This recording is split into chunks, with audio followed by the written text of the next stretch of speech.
I do think Thursday's game is the Lions can win the game. I do believe that. I'm not so down on them right now that I don't believe that the mighty Cowboys are going to just come in here and win. But I can say this: the margin for error is slim, man. This week, I believe that. I think we've been having trouble with anybody with a real defense all season, and I think that Micah Parsons leaving the Cowboys or them getting rid of him, however you want to put it.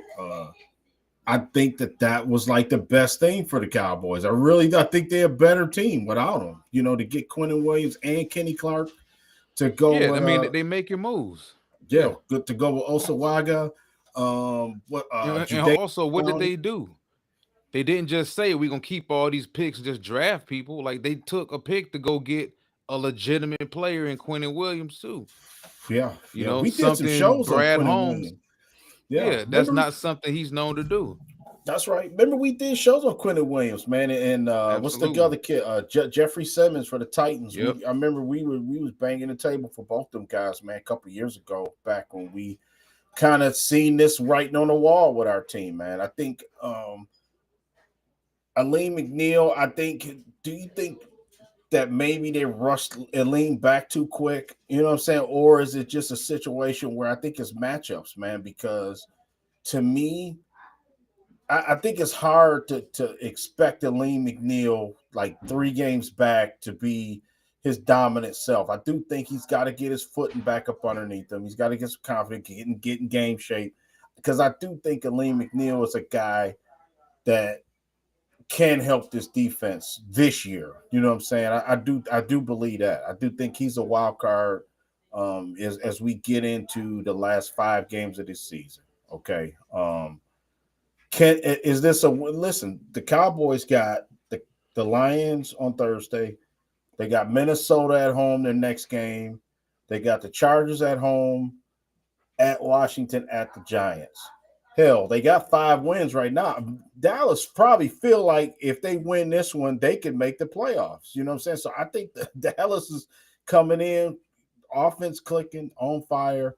I think Brian Schottenheimer is the perfect guy to coach this team right now. They kind of needed a common entity, if you will, and it just seems like he's totally night and day from Mike McCarthy.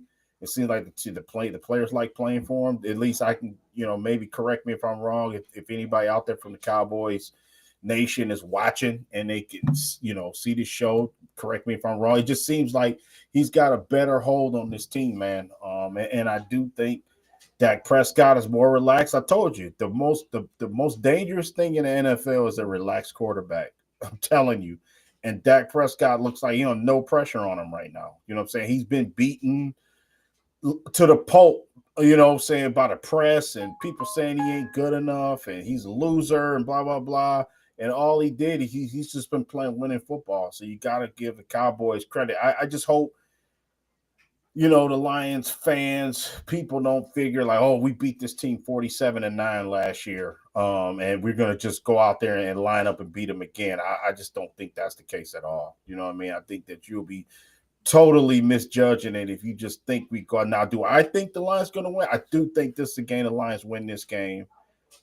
If they don't, I think the season's definitely over. That you cannot go into this game and lose this game on your home field, with roughly one home game left after this one against the Steelers, I think. So you cannot lose this game if you're the Lions. Do I feel good about it? No, because I just know the pressure that the Cowboys have up front. I mean, it's been just an Achilles heel all year. And like we were saying in the pre-show, I think that for people to just say, oh, well, let's just forget about this game and move on to the next one. And we're going to win that one now. We lost the last game. Everything didn't go our way. We're just going to win the next game. You know what makes turkey good? You know what makes turkey good on Thanksgiving to me? Well, I think instead of having that dry old turkey, dry and just nothing, nothing bland. They can't season it. You need the mashed potatoes. You need the dressing. You need the gravy. You need the cranberry sauce. The Lions right now are just a turkey, man. They don't have like what you need to make the Low meal key, I great. thought you was trying to call golf the turkey, No, and everybody else is making the turkey better. The cranberry no, sauce and the dressing and, and the mac and yeah, cheese. you got to make the meal, man. And right now, while Yeah, we don't have the meal, man, we got the turkey. You know what I'm saying? And it looked good in the oven. It looks golden brown with nice color on there. And but that's it. That's all we have. And I think that right now, Terry and Arnold is out for the season now. It looks like it. That yeah. that kid he's had bad luck this season. I just don't even know what to make of that situation. I mean, we already behind the eight ball as it is, and it just goes up. The depth of this team is not where it was a couple years ago. And look at the Eagles for every linebacker and defensive end they keep signing. They go 2 and 3 deep. You know what I'm saying? And the Lions go 1 deep. You know what I'm saying, at each position. I think that's the issue right I couldn't agree more, man. now. And we certain parts of this fan base, they like to compare themselves to the Eagles when it's convenient to compare themselves to the Eagles.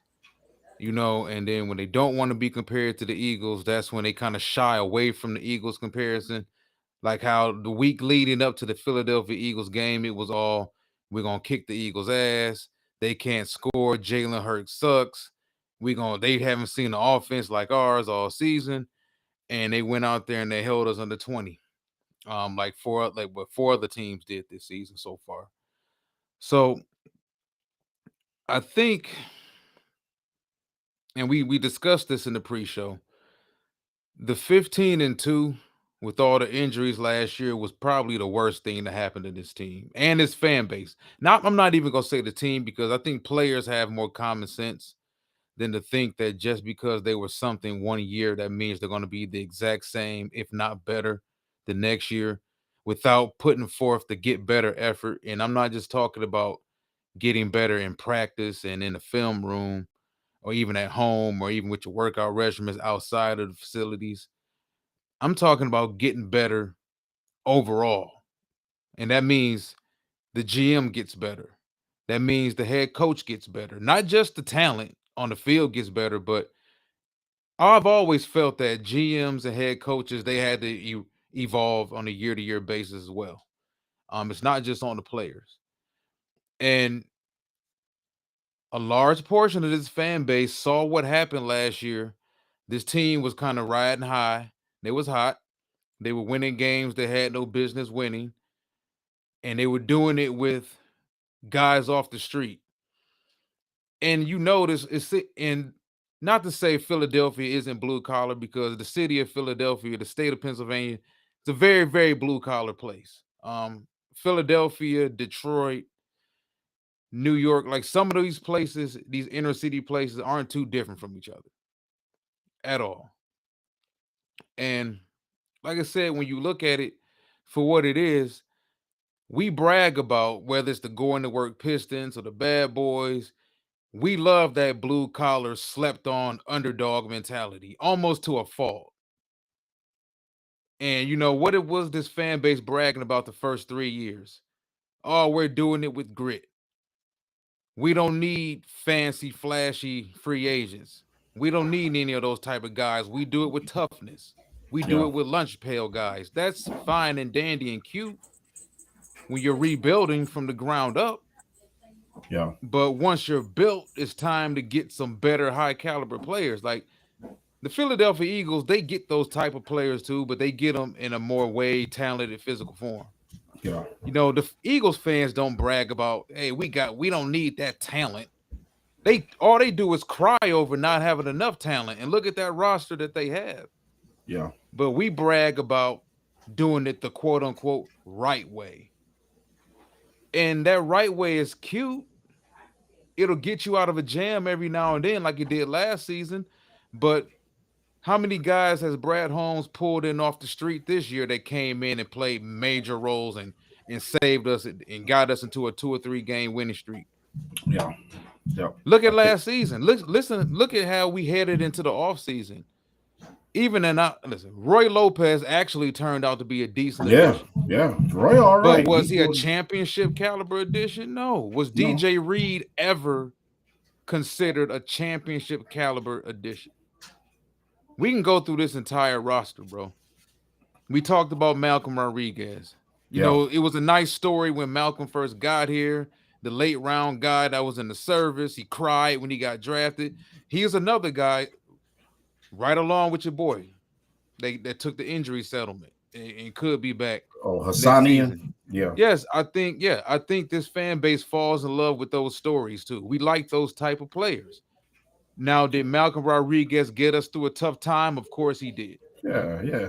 Is it time to move on from Malcolm and Yeah. upgrade the backups? A guy called in on 97.1 earlier, and he talked about the lack of depth on this team. And of course, you know, the morning show, they tried to argue with him about, well, what Yeah. about Tesla? He had a touchdown. He had a touchdown the last game. I'm like, Mhm.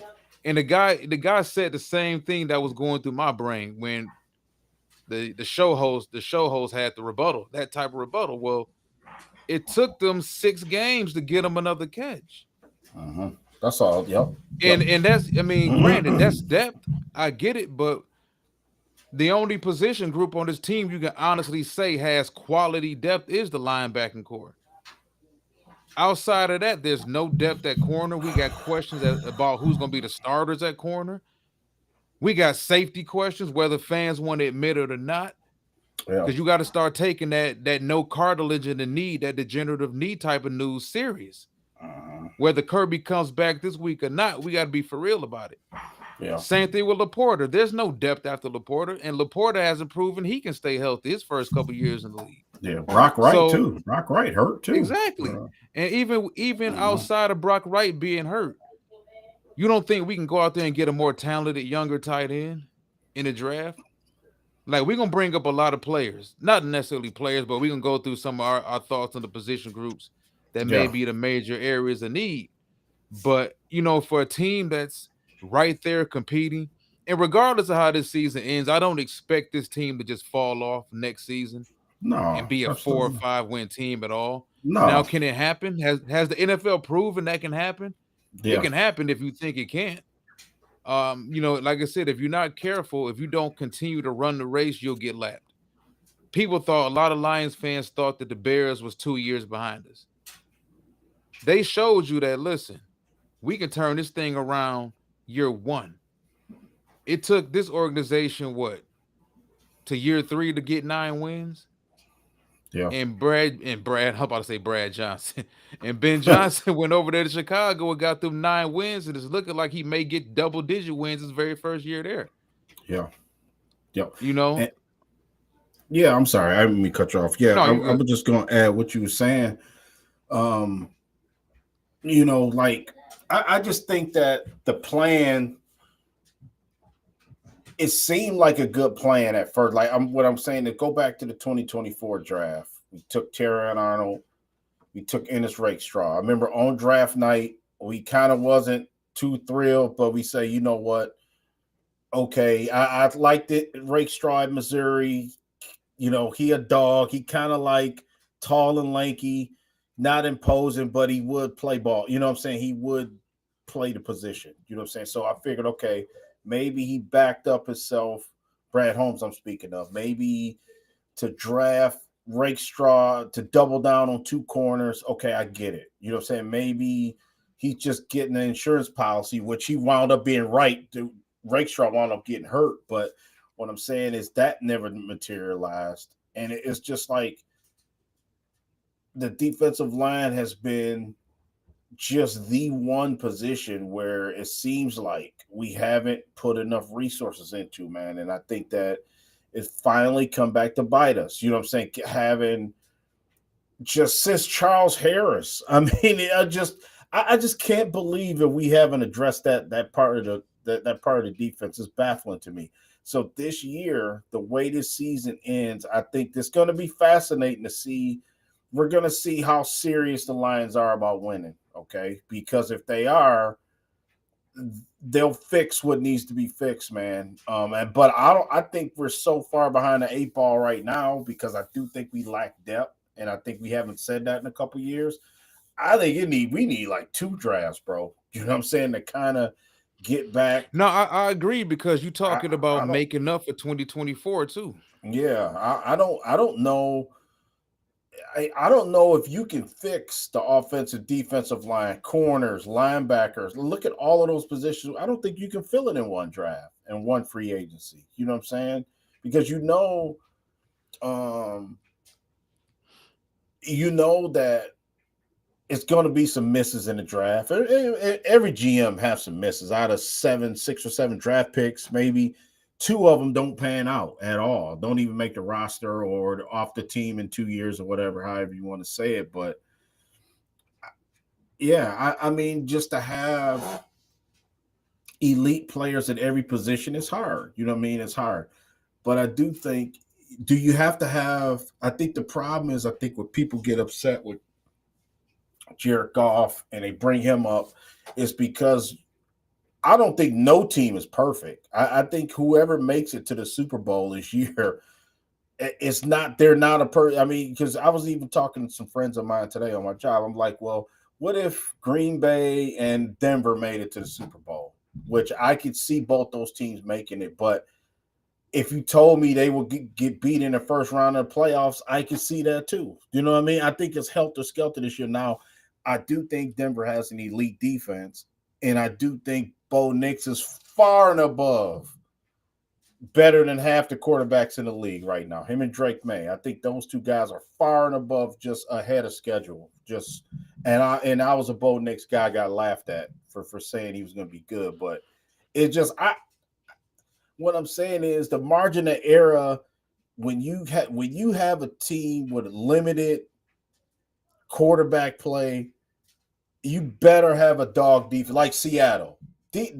Seattle defense is something serious. You know what I'm saying? The Lions wouldn't want to play them in the playoffs. Put it that way. You know what I'm saying? Because you can have Sam Darnold at quarterback, but you bet, man, your defense better be hell of a. And them boys are hell of a in Seattle. That they probably got the best defense in the league. Them in Denver, in my opinion. And if you lacking in at quarterback, your defense better be good. You know what I'm saying? Sort of remind me. Remember when Garoppolo, his last year in San Fran? Remember they went to Lambeau on championship game and they won that game. And it was like they didn't score any points, but damn it, they like, you ain't scoring either. Our quarterback sucks, but you know what? You ain't scoring either. And I think that we gotta have that mentality, man. And right now we don't have a defense like that. And I think that's the problem. I think the offense, everybody, I can't believe we scored 52. Don't that seem like a long time ago when we beat Chicago and we scored 52 on Chicago? That seemed like that didn't even happen this year. It was so long ago. You know what I'm saying? So for me, the Lions got a lot of holes, man. You know what I mean? Am I upset they make the playoff? No, because I know, and I think you and Lamar, all the people that rock with us on the show, man, we all realize it's a process. We realize that, from year to year, things change. You know what I'm saying? And I think that this is the biggest wake up call this organization could have got, man, is to literally go from 15-2 Super Bowl favorites a year ago to not even making the playoffs, falling off the face of the earth. That's getting hit with a 2x4, man. You know what I'm saying? That's really getting hit with like humble pie. Like you think you You would hot think so, stuff and you really but not. You know what I'm saying? So they might get hit in the head with the 2x4 and get up off the ground and say, if the offensive line was healthy, we would have won 15 more games. No, like I'm here you telling you, go. like we gonna find out. If we thought that we was gonna find out heading into year 5 about the Yeah. thought process of this GM and this head coach, we for damn sure gonna find out this offseason. Now Because they who were you too stubborn. They was too stubborn yeah. this last offseason to do anything realistic. They thumbed their nose at the 2024 draft and failed on everybody, whether people want to admit it or not. And that's kind of what I really hate about it around this town. Like the people you said for general, like are the rah-rah people. They bring up that 2023 draft at nauseum. Yeah. And it's like, okay, y'all do realize that the very next year, this man swung and missed on everybody. Yeah. Even now, whether you consider Terrion Arnold a complete miss, I don't think he's a complete miss. No. I don't think he's anywhere nearly lived up to being the first round pick at all. Yeah. But if you look at the rest of that class, you failed on it. And if you look at this past class right here, Tyleek Williams looks like a keeper. I'll say that. I think Tyleek Williams, he's a keeper. And we're gonna Yeah. get into a couple reasons why he's gonna be a keeper moving forward in a few minutes. We're gonna go through some of the free agency coming up. Yeah. But outside of Tyleek Williams, Tesla looks like a big time athlete, a Yeah. difference maker. He's a keeper. Tate Ratledge is going to be up in the air moving forward. Miles Frazier hasn't played a down, not in preseason nor in the NFL, That's what I want to for that see. matter. Yeah, so it's like Dan Jackson hasn't played a single snap this Yeah. season. Dominic Safety. Lovett. So it's like, you kind of get a question mark. Like, what is this 2025 draft class giving us Yeah. outside of Tyleek Williams? And we being honest about it, you and I both agree Tesla probably can be a big time difference maker. If Tesla went to the Rams, he'd probably have 11 touchdowns right now. Yeah. Like, let's Seattle. be honest about it. I don't want to keep going back to the quarterback position, but it's crazy when you look around the league. Even Matthew Stafford, for that matter. Matthew's not the most mobile quarterback. He can manipulate the pocket. He's a better athlete than Goff. It can't be a coincidence that every receiver this man plays with has a career year. Yeah. Like That's right. Devontae Adams is on pace to have the best year of his career playing with Stafford. Cooper Kupp won the Triple Crown playing with Stafford. Mm-hmm. Calvin Johnson had his best year. Now, granted, the team wasn't anything, but the elite quarterbacks make guys better. The elite quarterbacks, and I keep throwing this out there because we talked about the last show, the elite quarterbacks, they can stop the bleeding. Yeah. I mean, and it goes back to the offense. We can blame the big fellas up front all we want. We can blame the defense for not holding teams to 10 points. Like, it's like the defense been solid all season, and it's like off the strength of protecting the offense or protecting the quarterback, we'll throw anybody under the bus. I never thought that they would dump on Aiden Hutchinson, but they'll throw him to the wolves before they even throw the quarterback to the wolves. Yeah, now they're talking about Aiden and the money and him not having, even though Myles Garrett making all the edge rushers look bad in the league this year, boy. Let me ask you this. Do you think the Lions were one or two plays? That games we lost to the Chiefs. I felt the Lions could have beat the Chiefs. I really do. And I felt a couple plays in that game didn't swing our way, and we lost the game. I feel like that was a game we could play with that team and beat. Now the Eagles, that game was close when we was doing all the, Dan, just what E was saying, just what Eric said, just right here on this comment. Like, if we wasn't playing Madden football, that's a good way to put it, then maybe the situation, the outcome was different against the Eagles. But I do think the Eagles was the best team all night. I mean, to me, it was clear that Eagles were better than the Lions when we played them. Not so much Kansas City. You know what I'm saying? I thought Kansas City was really the only game that we kind of lost that I felt like, both Packer games, we lost the damn game. The Packers were the better team both times we played Green Bay. You know what I'm saying? I'm just looking back at all the losses that we had. Philly and Green Bay, those two against the Packers, one against Philly. It was no doubt they were better than us. You know what I'm saying? The Minnesota game, I think if we ran that game back, we probably beat the Vikings. I don't know, but I'm just saying that because I don't think you can believe in McCarthy like that. But it was more so the defense, what Brian Flores did to us. So I don't know. I think about that too, like missed opportunities. Yeah. You know what I'm saying, during this, and let's just say a couple, bounces go our way against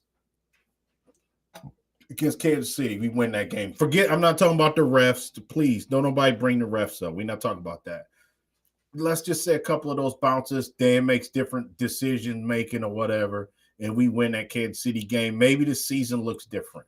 You know what I'm saying? Maybe we 8-4 instead of 7-5. You know what I mean? It just that just how the margin for error is. But I'm backing you up on the Jared Goff thing. Like you said, it's been a while since he's led us to a game-winning drive. I'm just trying to think, man. If anybody listening or watching, help us out. When was the last time we dominated last year, so we didn't really have a game Yeah. where we needed him to kind of win. You know what I'm saying? Go 80 yards, final drive, and win the game. I remember the Houston game. I think we had 5 interceptions he had, and we still kind of won that game, and we didn't really have no business win. I know the Minnesota game in Minnesota last year, that was a final draw. I give Jared credit on that one because if I'm not mistaken, we got the final drive, got down and scored, if I'm not mistaken. So he did win that one last year, but mostly it was blowout. So I think that this team, the adversity and us just playing bully ball and beating the hell out of everybody, that's gone. And I do think now we got to invent new ways to win. And without a creative play caller, man, we're stuck. We're stuck in the mud. And there's no way really to fix it. Right. Just to turn around and hand it off to Gibbs is not the answer every time. Gibbs is God-given talent.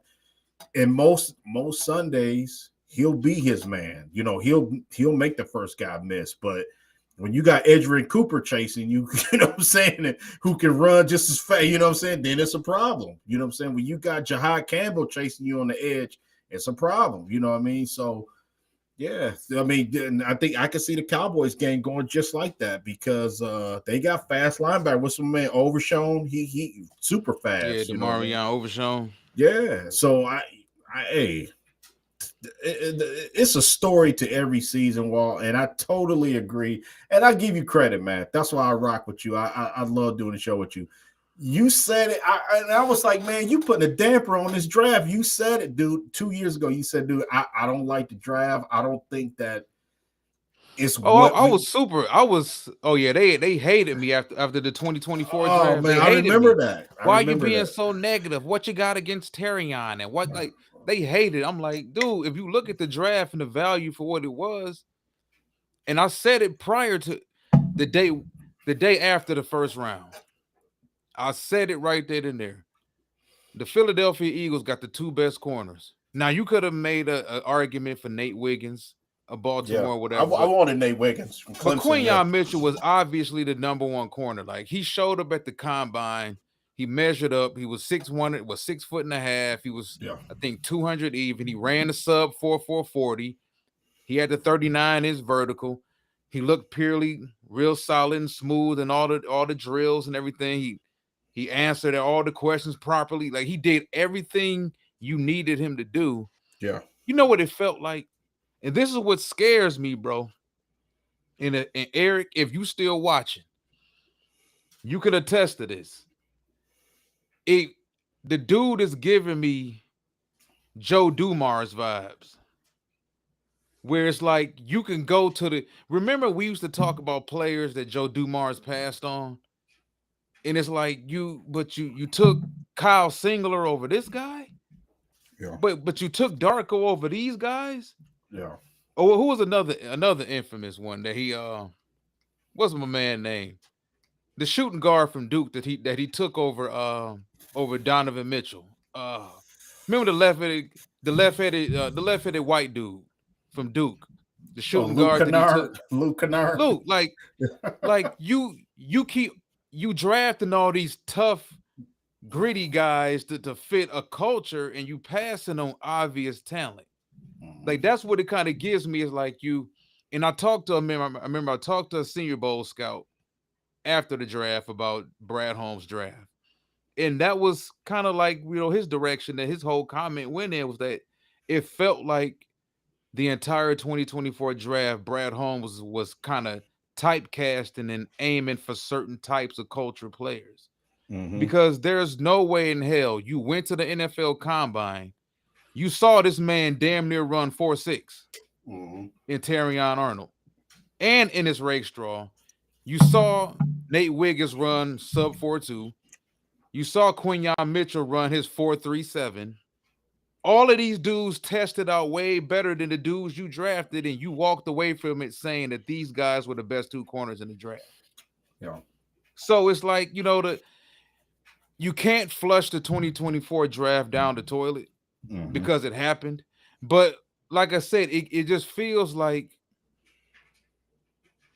the Joe Dumars attitude from back in the day, which was, I don't want certain guys on this team. I don't want guys who I'm gonna have to go pick up from the police. They like, and I don't like them type of comments because you can get talented players and not be criminals.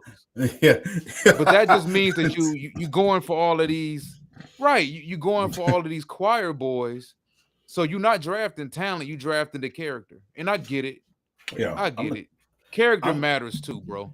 But that's come right. on, man. Like you can't just the guy you blew an entire draft class. And that's I'm, something, and to piggyback off something you just said about the games we lost this season. You think these teams ain't have it out for us? We've been yeah. kicking Green Bay ass the last few years. You Yeah. think Green Bay didn't want to come here and embarrass us? Yeah. Think That's right. about it. Yeah. Kansas City lost to us not last year, but the prior year. Mm-hmm. Yeah. Opening You night. think Yeah. they didn't want to beat us? Yep. That's Same right. thing with look at Dallas. We embarrassed the shit out of Dallas last year on they home field. You think Dallas give a damn about our injuries? Dallas want to come in here and embarrass the hell out of us Thursday. So it's different when everybody's on the revenge tour against you. Now, when we was on the revenge tour a couple years ago, it was fun. Oh, Seattle, here we come. All these teams that we wanted to pick fights with. Well, we got the upper hand now. Well, it's different now because we don't have the upper hand.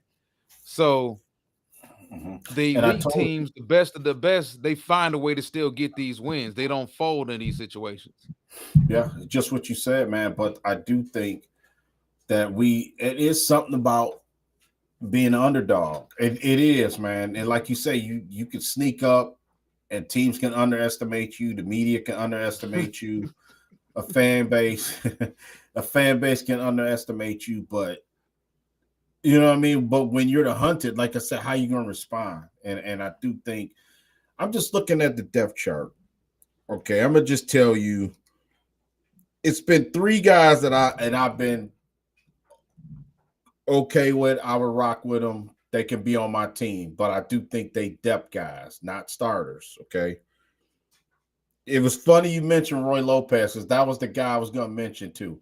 Roy Lopez, Rock Yassin, and Amik Robertson. Those are the three guys. I'm not talking about that. The other, we like Jack Campbell, Brian Branch. We know those guys are fixtures, but what I'm saying is those are the only three guys that wasn't. Well, Robertson was on this team last year that really has made an impact. Think about it, Walt. Roy Lopez wasn't here last year, made an impact, and Rock Yeah. Yassin. You know what I'm saying? Those are the only two guys on this roster, man. Avante Maddox has done nothing. Yeah, who you haven't even Vontae Maddox, a hometown guy, man, and he barely even sees a field. It just he hasn't made an impact. It just hasn't been a good fit for him. You know what I'm saying? Here, and I think he can play. It's just we lost our way, man. It's just yeah. Yeah, and just what Corey just said about CD Lamb, George Pickens. That's why I think the Cowboys got a chance in this game because with no But Terran Dak's Arnold, scorching hot too.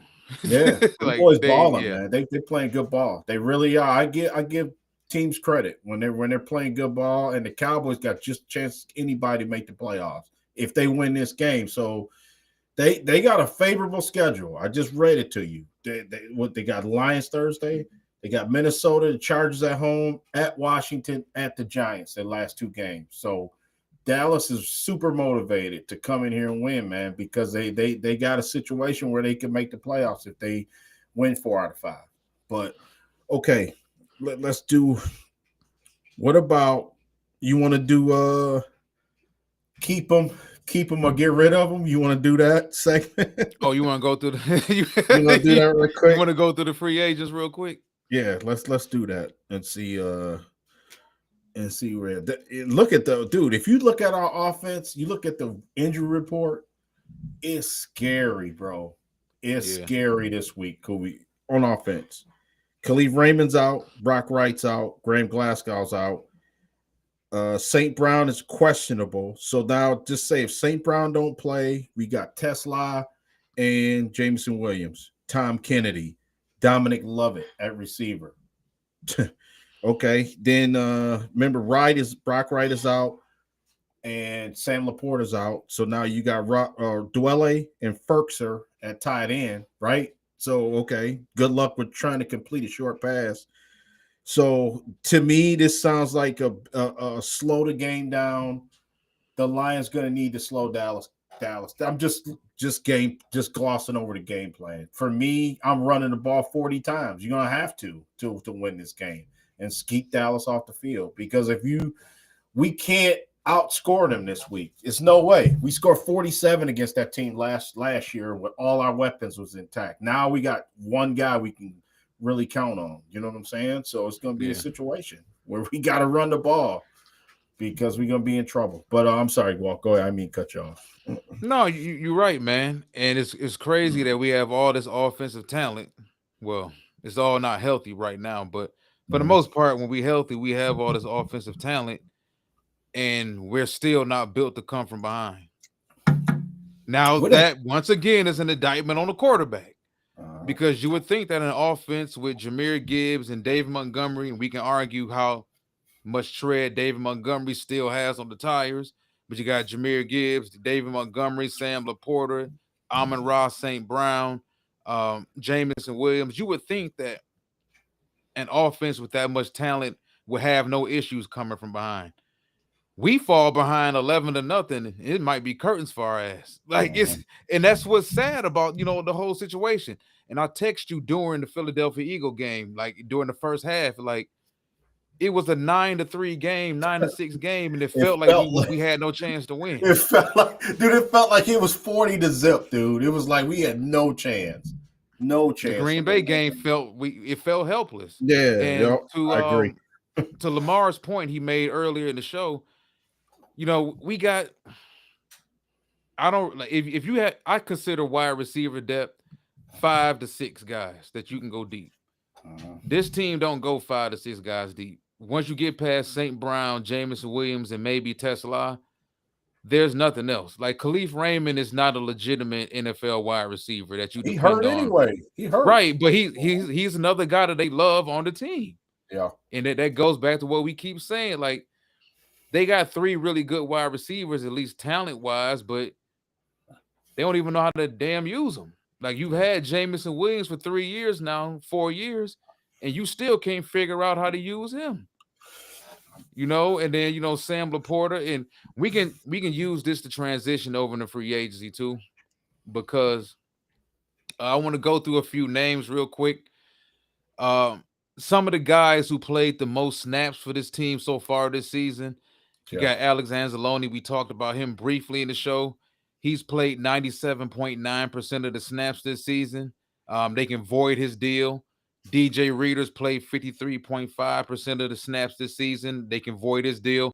You and I both agreed, though. We believe that DJ Reader and Alex Anzalone are 2 guys that probably won't be back for 2026.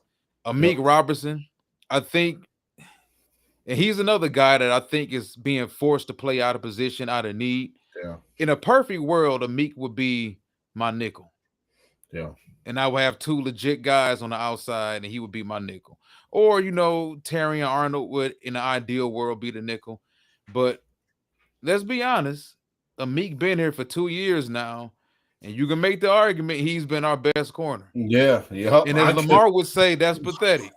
Yeah. Because he was an afterthought. He would Amik Robertson was an afterthought signing. But Fidel did tell me when we signed him. Yeah, he said he was from a dog. The Raiders that he was a dog. He'll give up a play, but he'll make up for it later on in the game, similar to what Carlton Davis was. Yeah. And you let Carlton Davis go.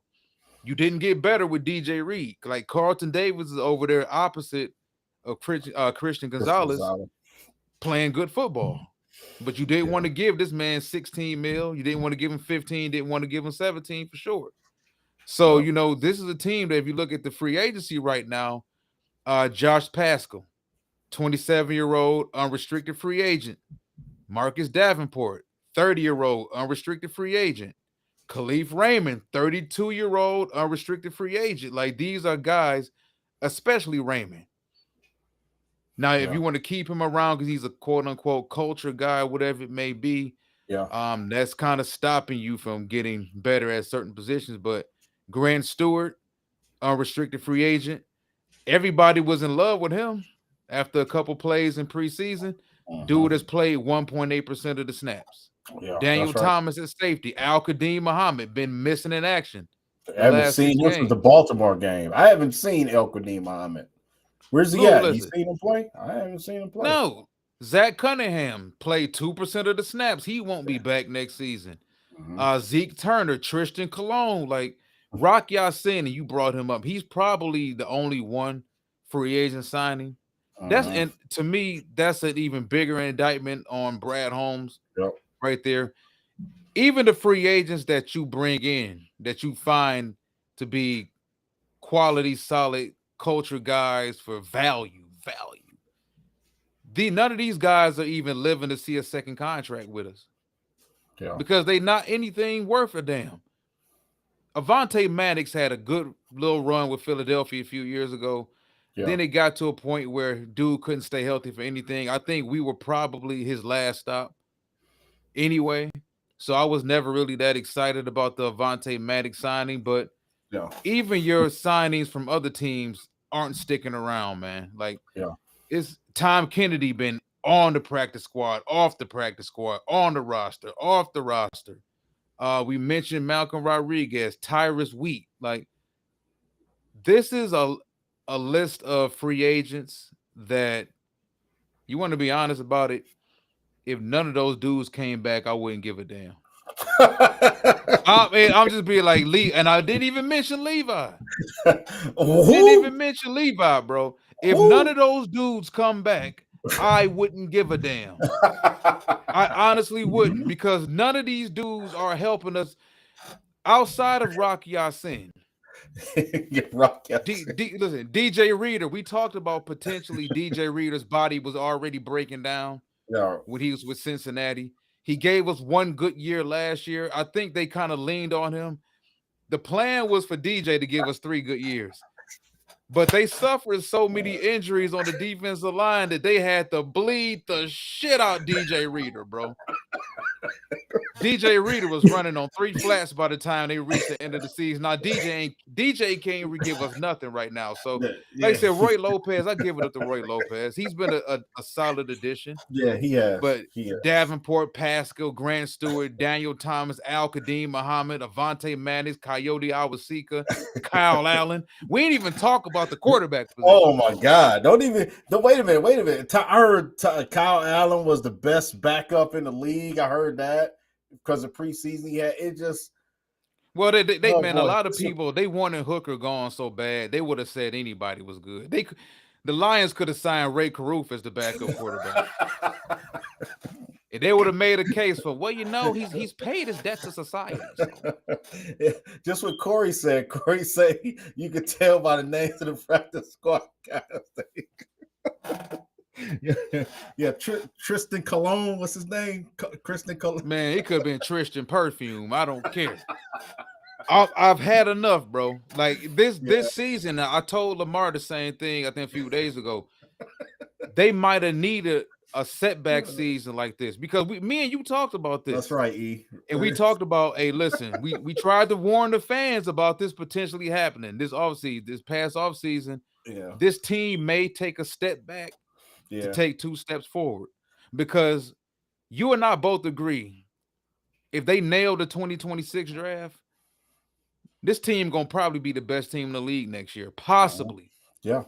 Yep. Possibly, but they have to nail that draft. But like you said, failing on the 2024 draft and then the 2025 class not really looking that great so far. I mean, Miles Frazier, he's kind of up in the air. Tate Ratledge has struggled this season so far. Miles Frazier is the guy I want to see. Yeah. The last 5 games, if Miles Frazier can play, I just want to see him look the part. I want to see him in high pressure situations. You know what I'm saying? I just want to see Miles Frazier play.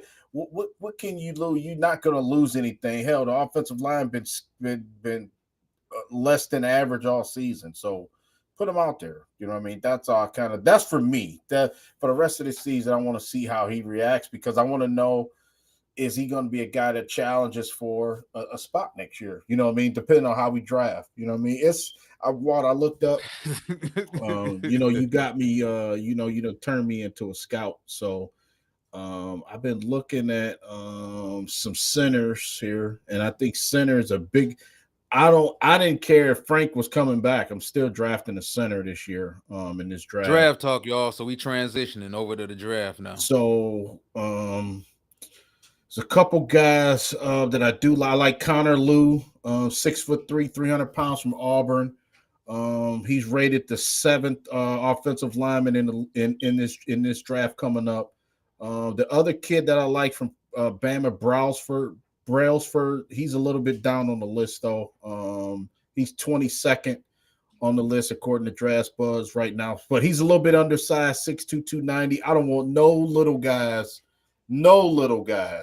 on my offensive line. I'm not having it. I'm not having that. You know what I'm saying? We got to get away from that. We need some beef up front. You especially got Jameer Gibbs running the ball. Spencer Fano right now, he's the top offensive lineman in this draft right now, according to from University of Utah, 6'6", 302 from Utah, runs a 4.49 right now. He's rated right now. Just like this is early as hell. This is before Senior Bowl and all this, but it's just some guys you are out there. Jake Slaughter, Isaiah Word is another guy from Oregon. I'm Yeah. already looking at draft guys that we can put No, on our it's line. You know what I'm saying? it's a So lot of athletic toolsy prospects out here this year. And you mentioned Spencer Fano, which is funny because I was going through some of my reports on him yeah, yesterday and watching some film on him yesterday, matter of fact. Um between him and Francis Muaga yeah, from from Miami, Miami. and Yeah, yeah, and I they're two completely different right tackles. I'm gonna say that. And Spencer Fano is indeed a right tackle. He played left tackle back in 2023 for a season in the pinch, but he's been a right tackle pretty much his entire career. But you're talking about a dude with like real high level movement skills. You're talking about a guy that's probably perfect for a zone blocking scheme. And that's the thing about drafting these tackles. People say, well, this guy's the most talented, so you draft him and this is what you make him. A guy like Fanu, is he good in the run game? He's good. He's good. But his play strength in the passing game is where I kind of question, with him. And then he's got that basketball type of body. I don't yeah, think he's really 308 either. Cause like yeah, you look at Spencer Fanu, some of his film from last year, that dude look like he's every bit of like 290, yeah, which is dangerous. I mean, you can get away with playing tackle in college being 290, 295, something like that. But theoretically, you would want to beef him up to like 310, 315 for that matter. But if you're talking about an athlete, like the stereotypical athlete you want at left tackle, that's pretty much what Spencer Fanu is right now. Now, mhm, the arm length, the weight, and the play strength are three conditions for him right there that could prevent him from being a higher pick. But I will say this, I don't think there's any slam dunk blue chip tackle prospects in this class, at least not right now. Now, guys can get pushed up. Names always pop up the closer you get to the Senior Bowl or whatnot. We remember, look at Miles Frazier. Miles mhm, Frazier was great at LSU, but wasn't on too many radars until the Senior Bowl popped up when he went out there. He gave them snaps at center. He gave them snaps at right guard, left guard, tackle, both tackle positions, and that yeah, boosted his stock. But what's good is the fact that there aren't any blue chip slam dunk left tackle prospects, which means that the quarterbacks, of course, are going to get pushed up. Um, the wide receiver class are going to get pushed up a little bit due to need. So you're gonna have a situation where, depending on where this team finishes, I wouldn't push it personally, Yeah. but you could get a Spencer Fondle. Let's say this team didn't make the playoffs. That puts them what? Pickens in the top 14. In the top 15. Yeah. Yep. Yeah. If we didn't make it. Yes, sir. So picking in the top 14, top 15, you could potentially get the number one left tackle or right tackle. But that's the thing. Are you going to take a right tackle, a purely right tackle? Because that's what both of these guys are. They're not left tackles. So that's something else people got to understand. You don't just draft the right tackle and say, well, go play left tackle. Or People had that mishap thinking that with Tate Ratledge. Well, he can go play center. Like, it's not that easy to just go play other positions on the offensive line. But I do agree. I think offensive tackle and center are the two biggest needs as far as the offense. Now we can go back and forth about corner, potentially safety, yeah. edge rusher, defense, traditional defensive end. All of those positions meaning just as much, Whew, you know. I But got I got an early jump on free agency, bro. Okay, hear me out. We we can spend our money right now, just free agency. Let's draft Tyler Lind. I mean, let's sign Tyler Linderbaum for the Ravens at center. That fix our center problem, right? He threw his 25 salary was $2.5 million. He's 26 years old. Tyler Linderbaum absolutely can come in and start and play center, and then you could have him call offense. Um, hold on, it was two guys on defense. You could either go another guy, offense. Excuse me, Isaiah Likely. Love Isaiah Likely at tight end. He made 3.4 million this year. Absolutely sign Isaiah Likely from the Ravens as a backup tight end. You know, or to go with Sam Laporta. You know what I'm saying? It won't cost you that much. Then you could turn around and get what's your guy from Seattle, Tariq Woolen. You can still sign Tariq Woolen at corner. That's three guys right there. If you sign them guys, absolutely make our team better before the draft even starts. You know what I'm saying? That's them three guys. I just put it out there. You know, right now I'm gonna call our shot. Let's just if we just spend the money the right ways and get involved in free agency. Even Jalen Phillips is a guy who's a free agent after this season. He's a rental player right now for the Eagles. Uh, you got Alante Taylor is another corner. I think Alante played for Tennessee, right? I think back in college. I'm kind of familiar with him. So it's just you can boost your team, like you said, if you draft right this next upcoming draft, then the Lions could be right back. You know what I'm saying? They could be right back in the mix, and I think you could take chances on guys more in free agency than I. To me, I'm taking more chances in free agency than I am in the draft. In the draft, I want a slam dunk guy in the draft where I know I can plug and play. You know what I'm saying? Remember how effective Dallas Turner was at Bama? And it yeah, just seemed like now he's a depth guy in Minnesota where he's not as dominant as he was at Alabama, but it just shows you how sometimes the draft, when you get players and you match them up and you put that player on the correct team, then his talent, he don't have a lot of pressure on him. He can just go out and play and doesn't have to worry and think too much. So I think a lot of these guys the Lions are drafting, it was a lot of pressure on Terron Arnold. And you know, like Lamar said, he's a low bottom of the first round pick. You know, he should have been. You know what I'm saying? We draft him now. It's not his fault. We took him top 10, right? And traded up to get him. But on another team, he didn't have the traits of Sauce Gardner. I mean, he didn't have the traits of the top guys, you know, Devin Witherspoon and none of those guys. You know what I'm saying, Walt? So you'd have to surround it. Like Terran Arnold would be good on like the Rams or Tampa or the Patriots or Bronco, or, you know, Denver teams yeah. that already have established cornerbacks that you could just put him out there and he could, you know, freestyle a little bit, you know what I'm saying? Instead of being the guy, you know what I mean? And I think that's where the problem is, you know. I was just going through this free agency list while you was talking. Of course, I'm listening too, but So, in my opinion, this potential, and it's all potential because all of these players, not all of them, because none of it never 100% goes in the direction of the home team. So all of these guys ain't about to re-sign. Some of them gonna get franchise tagged. Some of these unrestricted free agents will be allowed to walk.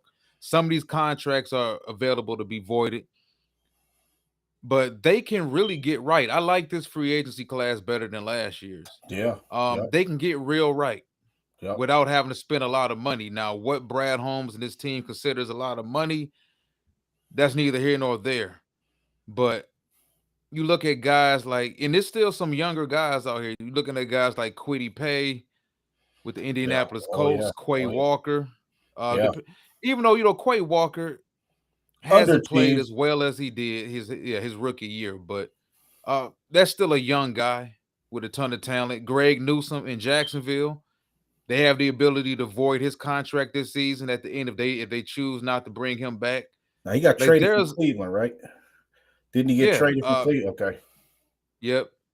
Speaking of Cleveland, you got Tevin Jenkins, the Oh right yeah. guard from the Browns. He's only Yeah. played 5.9% of the snaps this season, but like there's a ton of guys. A guy that everybody wanted here last year, Azeez Ojulari.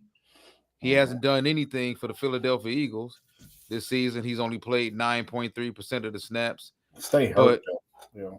yeah, that too. But even Jalen Phillips, like he has to completely re-sign with the Philadelphia Eagles. He's still listed as an unrestricted free agent at the end of this season. They don't have to re-sign him. Like a lot of these guys could potentially move on. Zion Johnson, the left guard from the Oh, Chargers. oh, love Zion. Um, Yeah. Okay. Now yeah, you talking. There we go. but there's a ton of guys. Jimmy Ward, safety from the Houston Texans. They got Mhm. to bring. I'm pretty sure they're gonna bring back Amik Robertson, but Jamel Dean, you got out here, Sheldon Rankins, Jonathan Jones, Calais Campbell, Mhm. Dante Fowler Jr. If you're looking for a higher gun as far as a pass rusher for that matter, Yeah. Cam Jordan, his contract has to be Thanks. Yeah. yeah, his contract can be voided at the end of this season. Yeah. There's a lot of guys on this list, man, that if you look at it for what it is, they're willing to spend the money. Even Whew. Kyle Pitts. And listen, Yeah. I don't There we think go. Atlanta's gonna let Kyle Pitts walk. They'll probably franchise. Well, There we okay, go. so now it becomes this because he spent X amount of years in Atlanta, 4 years. You never could figure out how to unlock him. To Yeah. me, Kyle Pitts is their Jameson Williams. Like you see the God given ability and the talent, and it's like you're a team around the league. You say, you know what? If I had Jameson Williams, I'd get 15 touchdowns with him. Or if I had Kyle Pitts, I'd do X, Y, Z, and I'll be breaking the scoreboard with Kyle Pitts. There's teams that's gonna view him like that. Yeah. Now the question is, if you not the Colts but the Falcons, does it make sense to franchise tag Kyle Pitts and pay him top five at his position, and he hasn't played anywhere near top five at his position? So, Probably a not. guy like Kyle Pitts, Uh-huh. not to say you bringing him in to replace Sam Laporta, but No, that no, no, gives you no. two big time receiving threats at tight end. Yeah, yeah, of course. Yeah, it's to go with Laporta. I mean, even like I said, I like likely more because I think he's more of a big body, can move, can move people out of the way. I like Pitts though. Pitts is like he's that guy, man. Oh man, you got me real excited with Zion Johnson. I forgot about him.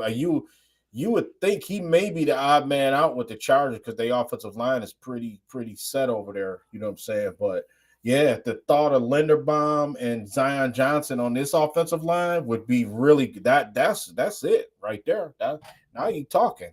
You know what I mean? You could have Zion Johnson, move if you're gonna move Sewell over to left tackle or just leave him at right tackle. You could put uh I don't know who left tackle would probably be an issue, but we'd have to probably draft our guy at that point. But yeah, I like the thought of that with Tate Ratledge and Miles Frey. That's a good problem to have. So just I'm glad you brought that up. But let me ask you this, okay? So are you expecting the Lions to miss the play like the rest of the season? Just put your crystal ball in the air and tell me, do the Lions make the playoffs? Just flat out, do they make it? You know what I'm saying? Just if your gut, what's your gut telling you? No, Okay, I just that's where yeah. I'm. This is where I'm at. I'm gonna just tell you this. I think some weird kind of way this team gonna make it, man. This is why I did. Hold on, I got a reason why I'm gonna say this. Pre show. Do I think we would be equipped to do anything if we made it? No, I don't. I think it would be false hope. But I do think we're in a situation where we need Green Bay to kind of win the division now because we know we lost 2 games to Green Bay, right? So they play Chicago twice. I think twice in the next 2 to 4 weeks. I know they play each other 2 times, right? So what I'm saying is we need Chicago to kind of fall out of it a little bit because remember we got a game at hand against the Bears. So we, I think that long story short, I think that last game is going to determine week 18 is going to determine if the Lions make the playoffs. That's how I think it's going to happen. How this thing's going to turn out. And after that, it's a coin flip, man. I just think some type of way we're gonna squeak in, man. I don't know why I think that. You know what I mean? Because you know how I feel about the team as a whole. Like we not Yeah.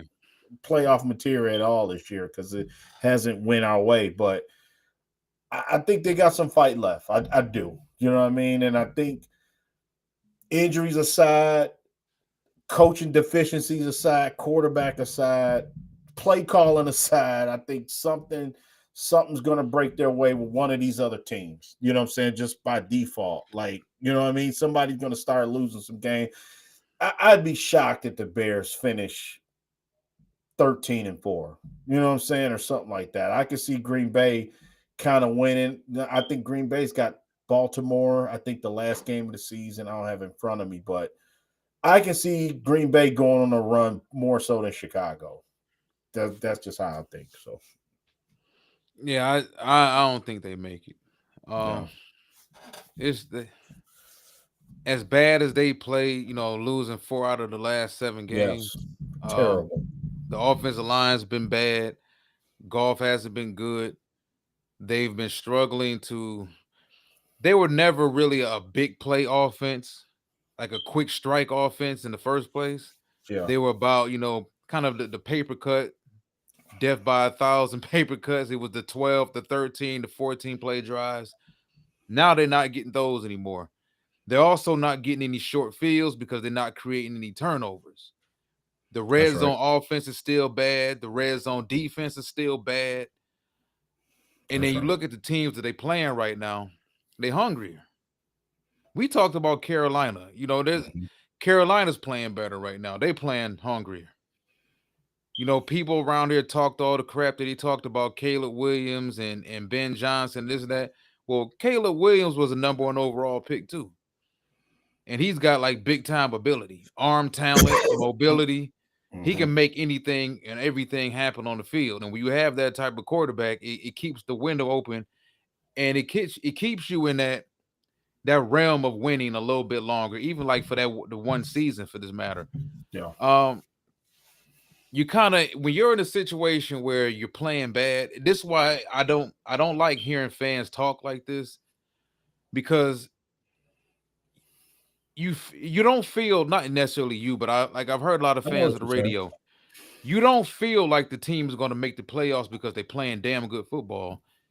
A lot of fans feel like this team is going to make the playoffs because, well, the teams in the West, they're going to cannibalize each other, and then maybe somebody else will play bad, and then maybe we'll sneak in. I don't want to just sneak in I know. because also that sneaking in gives you false bravado False of hope. who you Yep. really are. See, I told you we were good, we're fine. Like, no, we're not good, and we're not Mhm. fine right now. It would take this team to just hit a switch, and it would take golf to start doing things we haven't seen golf do his entire career. All of a sudden, the offensive line is playing like the 1990s Cowboys. All of a sudden, Jameson Williams is catching everything. Mhm. St. Brown has to be healthy. They got too much going against them right now, man. I think That's this is true. a season where, and we talked about this during all season, as bad as the defense got hit last year with the injuries, what if the offense got hit like that? What if the offensive line just wasn't good and this team isn't prepared for it? Do I want to see? I want to see this team make the playoffs because I still root for them. They're my home team. I want to see them make it the right way. Hmm. You know, I'm not Yeah, of one of these course. fans who just I don't care about hook or crook. If we get in, anything can happen. I don't believe in that notion of just get in and anything happens. If you look back historically at the Super Bowl, we can look at the last 20 Super Bowls for that matter. Typically, it's either number one seeds, maybe a number two seed. Even the year that Cincinnati made, because I heard a fan bring that up on the radio. Cincinnati. Well, Cincinnati didn't just squeak into the playoffs. Cincinnati won their division that year, and they beat the Raiders in the wild card. They beat Tennessee. They beat Kansas City, and then they ultimately lost to the Rams in the Super Bowl. Yeah. So this whole notion of just making it anything can happen, that's bullshit. Because typically when you make the playoffs, the real legit teams bounce the non-legit teams. This ain't baseball where you can make the playoffs and then just get hot and throw your rally caps on and anybody can beat anybody. This ain't hockey. The NFL and the NBA typically the better teams win a 7-game series or the better team wins on any given Sunday. So in order for them to make the playoffs, they have to be playing some sort of good football. So that would still make them dangerous at some point in time. But all of this depending on everybody around us to play bad. And then Hmm. maybe we can squeak in and then selling fans on this idea that anything is possible. Nah, this ain't no some fantasy world. Like when you make then we haven't even talked about the coaching and how many games that's potentially cost us this season. Do you trust not Brad Holmes, but do you trust Dan Campbell to manage an entire football game? I don't. No, not so I far. don't. That's another thing we haven't talked about. That I think maybe that's for the next show. And you're right. I think we should talk. I think grading this coaching staff. Usually we wait till the end of the year to kind of give them a grade, but I do believe that that's a valid because I do think something's got to give, man. Moving forward, meaning not that you want Dan to change or anything like that, and plus he ain't listening to us anyway. He gonna coach I what he do. wants, but I you know what I mean. But I do think it is something to be said for the coaching tendencies and some things now. You know what I'm saying? Because I do believe we're above the rah-rah, try hard, give it your all. I do think that part we're above that. I mean, even if we miss the playoffs, I think the Lions are back relevant again. Obviously, no one's kind of talking because they don't feel we're Super Bowl contenders or whatever like that right now. But I do think as a whole, we missed the playoff. I don't think we back to putting bags over our head or anything like that. I do think it's some good bones here. Like when they use that term for building a house. It's I some do tough think competition though yeah, it is. in the I mean, but NFC. but you know what though? I do think, like you said, I think before we get out of here tonight, we could. I do think that you could get right. I like how you said that. We can get right in the off season, and it'll tell you how serious they are about winning. Because in the past, we realized, long as they sold tickets, long as we had number 81, long as we had number 9 throwing the ball, some highlight reels, putting some numbers up, that's what mattered. You know what I'm saying, with fans and with people going to the games. Now I do think it's a more professional.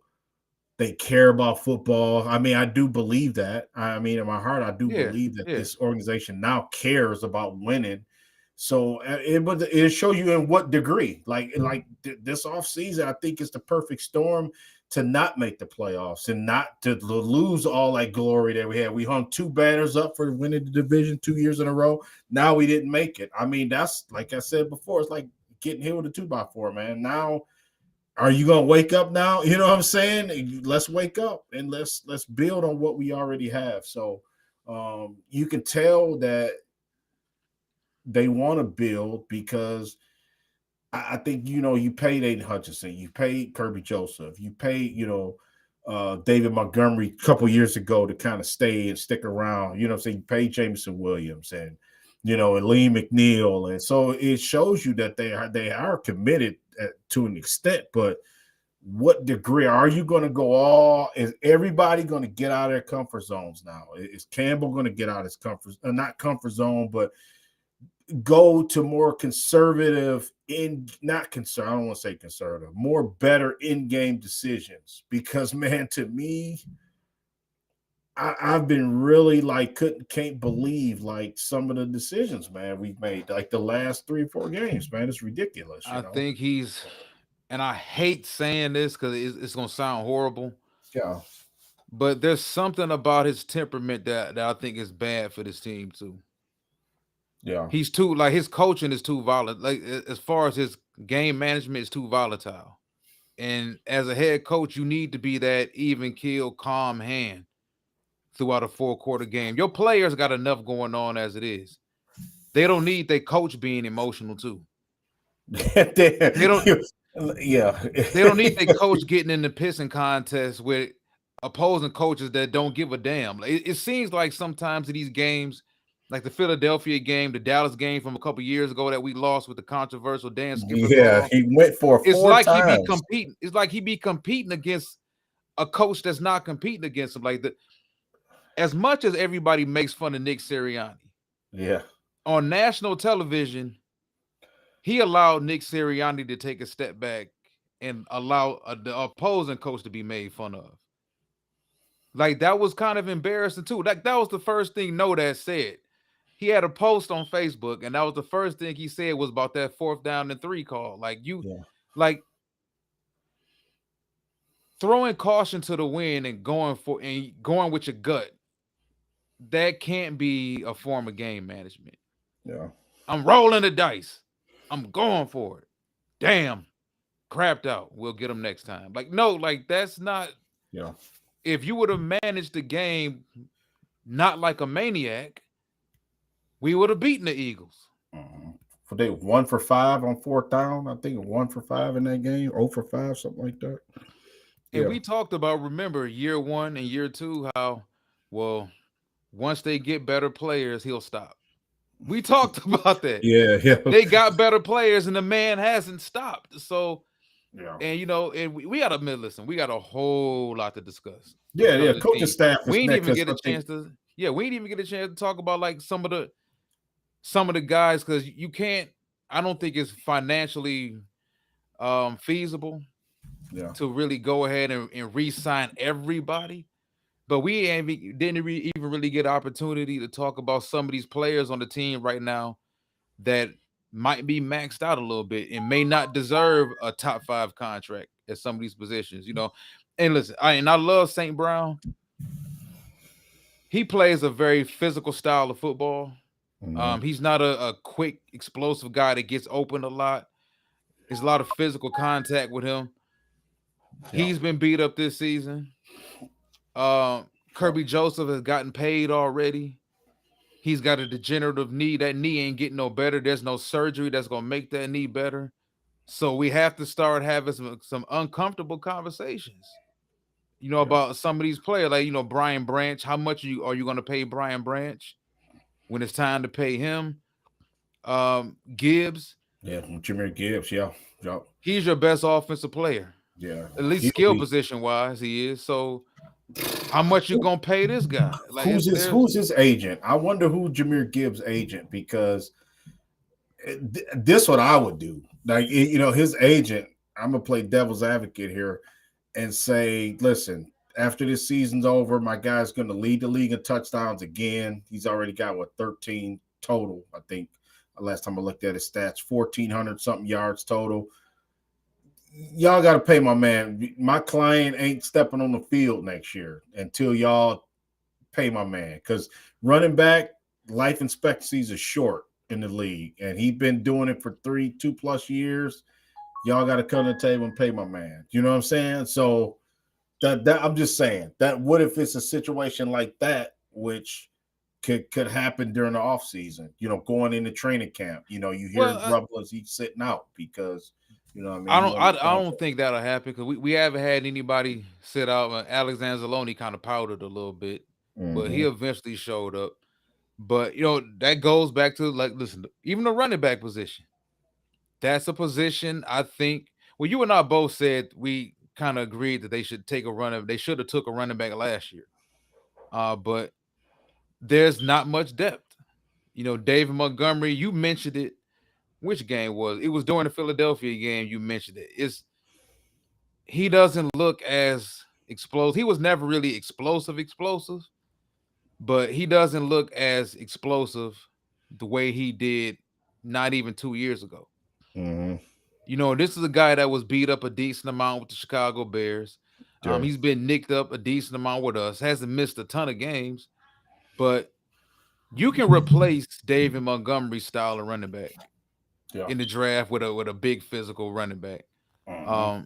Or even via free agency. It's obvious that Jahmyr Gibbs is your star. He's your number Yeah. one Oh, running back. yeah. For sure. For sure. But you got to still build up that running back room because running backs get hurt. Mm-hmm. Yep. Running back is a torn Achilles away from, now you have no offense because you don't even have him anymore. Mm-hmm. Yeah. So it would be negligent to not draft another running back, I think, next year. And for fans Yep. out there, before we get out here, because a lot of fans take drafting a player at certain positions as a slap in the face to the A player slap in ahead the of, face. And it's not. like It's not. quarterback. Or why would you draft a quarterback in the It's fifth not. round when you could draft a player to help out Jared? That's not what it's about. It's about, No. you No. don't have a backup quarterback. Right. Your Right. backup quarterback is a podcast host. That's That's right. what he is, though. Like he Right. got the That's right. podcast with Jordan Palmer. Like he's a podcast host. Like you don't have a backup quarterback, and it would be negligent to not draft a quarterback. But Yeah. if they draft the quarterback, what's gonna happen? Like the golf fanatics are gonna have a fit. Why would you do that? Yeah. And like you said, draft the quarterback that can actually play. Mhm. Like let's just say if you took a John Mateer. I like John Mateer, so I'm gonna pick him out of He everybody. got some tools. He's short. Yeah, he's short, but I He like him. mobile as hell though. Yeah, He that's got a what I'm saying. rifle on Right. him. So why Yeah. not? Before we get out, of let's leave with this thought. Why can't you draft a guy like that, or pick a guy, Dante Moore, even if he's ready to come out? Or Too I like him. polarizing. They won't do it, bro. You know what I mean? And why can't you get a guy and build him up in the system? Remember, Right. golf is up here. Okay, whoever you 31 years draft is old. going to be right here.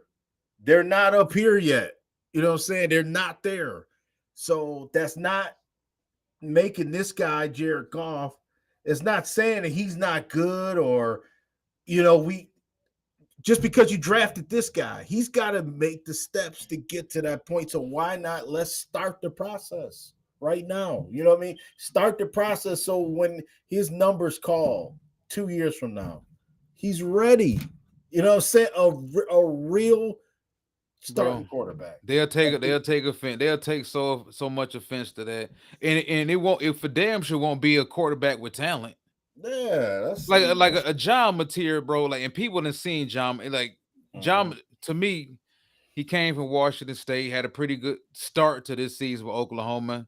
yeah, He's kind of trailed off a little bit too, but a lot of these guys may go back to college too, which is funny because yeah. we don't know what this team is going to look like after 2026. So what if all these quarterbacks decide to go back for the 2027 draft, and we in position where anything can happen? This team could decide, you know what, man? And we talked about that 56 dog. He got a cap hit of $69 million next year. Ooh, that's a lot of money. He had a cough on that one, boy. A lot of money, man. Yeah, so it's like I think a quarterback as talented as John Mateer, or even Dante Moore, they would have to trade up for a Dante Moore. That would create too much friction here in the city. Yeah. Like the Jared Goff fans, they do not want a quarterback with tools. A Yeah. mobile quarterback with a big arm that can make things happen. Oh hell no, they do not want to see that here because the first thing they will is going to be a threat. They don't want any. It's similar to how they treated Matthew Stafford when he was here. They didn't. They wanted a backup quarterback, but they did not want a backup quarterback that posed any threat to Stafford. Yeah. They went out and got Jake Rudock, and he went out and got Brad Kaya. Yeah, Brad Kai. Like they got Yeah. nobody that would ever be considered a threat. But you're right. Don't just draft the quarterback. Draft one that can really play Yeah. with You some can groom tools. them. You can Yeah, groom them because think about it too. Well, this would be the right time. You got. Let's be honest. I don't think John Morton's going to be the OC next year. I think no. that you're going to get a real OC. Think about it. You can get. I would love to get Mike McDaniel if somehow he got fired in Miami. That would be a guy you might want to look at, and bring him in here. He'd be great for Jared Goff in that short ass pass game. Yeah, I mean, yeah, just something to just build this, just the foundation of the quarterback position here in Detroit. Let's build something instead of like putting a band-aid on it. Since Sean Hill, since what I mean, we always loved a backup quarterback. What I'm saying? It's a saying around here is the most popular person is the backup quarterback. That's why, because we don't have Jordan Love sat out for 2 years before he got handed the keys, man. You know what I mean? And it could happen here, but we just gotta It just seems just get rid. negligent, bro. Like Yeah, you just can't go 6 drafts and you only drafted one quarterback, which is Hendon Hooker. You can't go 6 drafts and only draft one quarterback.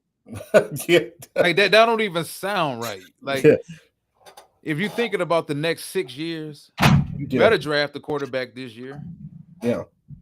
That's right. So, yeah, man. So, next show, obviously, I don't know if you want to do a preview of the game coming up. You know what I mean? On Thursday, or we can recap it, for the weekend. But however the case may be, I think I do expect a good effort from both teams. I expect a good game on Thursday, but I do think low scoring is the way to go for the Lions. I don't think you want to go because CD Lamb and Pickens is balling, man. Them boys balling. Yeah, you're right. They're ready to play ball, man. So I don't know. I don't want to get in the shootout. I want to make a half court game. Say, I Yeah. don't want any trouble. I don't want no trouble. You know what I'm saying? Give me a 13-9 game, 17-9. I'm good. Just let's just get out of here with a win. Say that Dallas then bumped us on the street. We didn't turn Yeah. around and say, "Hey, I'm Dallas then pulled out a pistol. We didn't put our hand. I don't want no trouble." I don't want no trouble, man. I don't want no trouble. I ain't even got nothing to defend myself. I ain't got nothing. Just Let's step in this McDonald's, have a cup of coffee. Let's talk this out. because we get 10 days off. I think after Thursday, I think then we play the Rams in 10 days. You know what I'm saying? So we gonna need 10 days to game plan. And the Rams took one. Yeah, I mean, every team that took 1 or 2 on the chin this year, man. yeah. So that's So right. look at Jacksonville. Yeah, Like they quietly might win that division. yeah, Quietly. yep, And the Colts been dominating all season. It's one of them weird years, man, where I don't think any team that makes the playoffs is out of it. yeah, You know, yeah, Colts, Patriots, yeah. all of them I think are good enough. Broncos. That one of them teams might make it to the Super Bowl. It's nuts, man. That make me even more mad because it's like the Lions should be there and they should be able to take any of those teams that make it. I feel on the AFC, and it's like it is ruined. The season is ruined in that regard. Super Bowl, you can't even talk about Super Bowl no more. That part is over. So yeah, man. So man, we can get out of here tonight, man. Appreciate everybody, Corey, E, Lamar, guys. Always rock with us. We appreciate y'all tonight. Like I said, I still think we got a chance, but the margin for error is it's small, man. It really is, but I think we'll find a way It starts with Thursday though. You got to win Thursday. If you don't, then it's really like, you know what I'm saying? We on that island. And we on that island by ourselves, man, and we looking for we we waving our hand like this. We trying to get some help, man. SOS. You know, SOS, huh? we just you know what I'm saying. So let's see how it go. I think our best route, I think our best pathway to a playoff spot is we kind of need the Bears to fall. We need the Packers to beat the Bears twice because we got one game at hand against Chicago. That's the only reason why I say that. You know what I mean? Well, We can't catch the Packers because they got two games on us. I think that's another reason why we probably doomed. Because even Yeah. if we miraculously won the next 3 games or something like that, Yeah. I think that Week 18 trip to Chicago Oh, in that don't, cold and that wind, and don't even get me started, man. Don't say, dude. I think going to Chicago Week 18 with your playoff life, your playoff life resting on that game right there against Ben Johnson, and Ben Johnson has the opportunity to really stick it to us. Dude, if you know what, man, before we leave, for some promise, we can get out of here. If if it came down to that, okay, if it came, let's just say, we can't say for the division, but let's just say for the playoffs, right? Lions make the playoffs. All we gotta do is win, beat the Bears.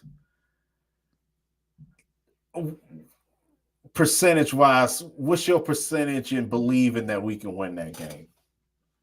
I don't believe it. Just for It's the like, dude, like for what they you man, you know I'm a realist, bro. You got to show me, man. They lose 2 games against Green Bay, 1 game against Kansas City, 1 game against Philly, 1 game against Minnesota. Um, they haven't shown me against a better competition. This now Tampa Bay and even Tampa. Now at the time that they beat Tampa, Tampa was a real good football team, but Tampa was always already winning a bunch of one-score games. And look at them, Tampa 7-5 right now, Mhm. tied Yeah, with Carolina. So how good is Tampa looking right now?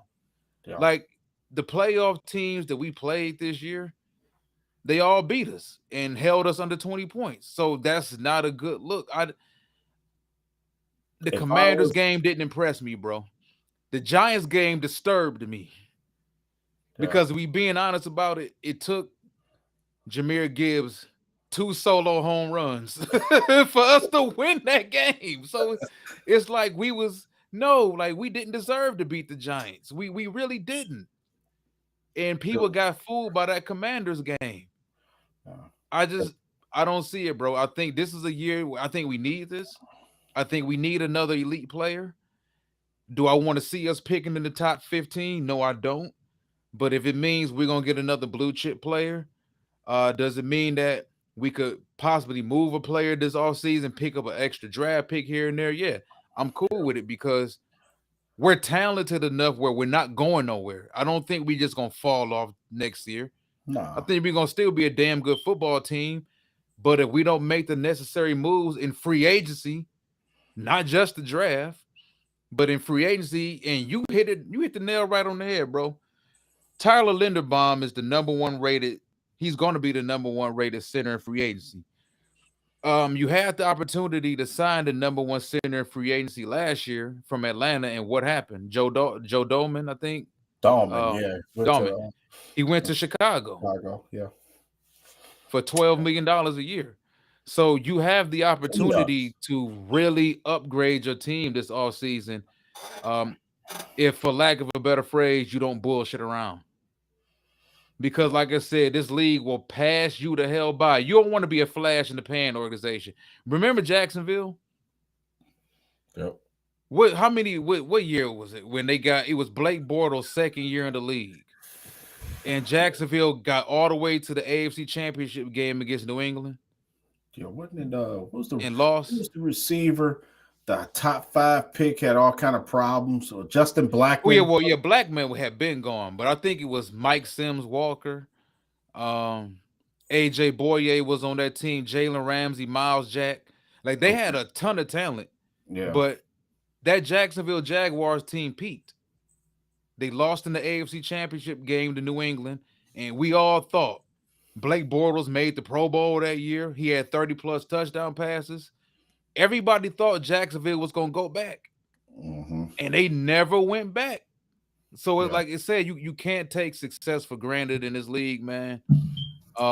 Because if you don't do everything you need to do, they will go ahead and lap you. But all right, man, we're gonna get ready to get up out of here. I want to thank everybody for joining us for an hour and a half tonight. We had a whole lot to cover for you guys, from Kerby Joseph to Sam Laporta to potential free agency coming up, a brief preview of that, and just our overall thoughts on the health of this team right now. Not just health as far as injuries are concerned, but health upstairs, health with the coaching staff, and really wanted to get you guys take on a lot of these things that we did cover tonight. So we will be back.